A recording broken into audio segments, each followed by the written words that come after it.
এখন আমরা কিছু চলচ্চিত্র ভিত্তিক এমসিকিউ সলভ করব। যেরকম আন্তর্জাতিক খ্যাতিসম্পন্ন স্বল্পদৈর্ঘ্য চলচ্চিত্র চাকার পরিচালক কে? এটা হচ্ছে আমাদের দেশের পরিচালক তানভীর মোকাম্মেল, এই চাকার পরিচালক। পদ্মা নদীর মাঝি চলচ্চিত্রের পরিচালক কে? দেখেন এখানে কিন্তু অনেকে দেখা মাত্র একদম ঝাঁপায় পড়ে মানিক বন্দ্যোপাধ্যায় দাগিয়ে দেবেন, কিন্তু এটা মনে রাখবেন মানিক বন্দ্যোপাধ্যায় এই উপন্যাসটা লিখেছেন, কিন্তু চলচ্চিত্র নির্মাণ করেছেন গৌতম ঘোষ। 3 নম্বর যে অ্যান্সারটা গ নম্বর, গৌতম ঘোষ। চিত্রা নদীর পাড়ে চলচ্চিত্রটির নির্মাতা কে? চিত্রা নদীর পাড়ে চলচ্চিত্রটার নির্মাণ হচ্ছে তানভীর মোকাম্মেল। তাহলে একটা জিনিস দেখেন, তানভীর মোকাম্মেল দিয়ে 2টা কোশ্চেন আসে, একটা হচ্ছে চাকা সিনেমা আর হচ্ছে চিত্রা নদীর পাড়ে, 2টাই কিন্তু চ দিয়ে।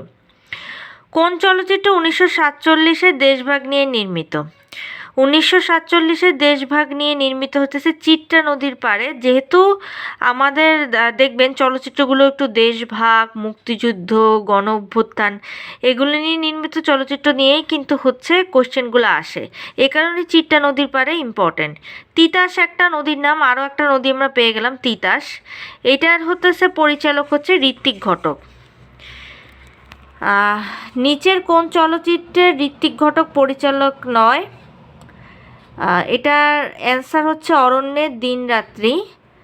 কারণ অরণ্যের দিনরাত্রি এটা পরিচালনা করেছিলেন সত্যজিৎ রায়। এই কোশ্চেনটাতে অন্যান্য যে অপশন রয়েছে মেঘে ঢাকা তারা, সুবর্ণরেখা, অযান্ত্রিক, এগুলো সব আবার ঋত্বিক ঘটক পরিচালনা করেছেন। নিচের কোন চলচ্চিত্রটির নির্মাতা ঋত্বিক ঘটক? একটু আগেই পড়েছি যে সুবর্ণরেখা। এজন্য একটা জিনিস মনে রাখেন, আশালতার একটা বিখ্যাত উপন্যাস আছে, সেটা হচ্ছে সুবর্ণলতা। ওটা নিয়ে পরবর্তীতে সিরিয়াল হয়েছে। স্বর্ণ পাম মানে গোল্ডেন পাম ট্রি কোন চলচ্চিত্র উৎসবের মুখ্য পুরস্কার? এটা কান চলচ্চিত্র উৎসবের মুখ্য পুরস্কার। ধন্যবাদ।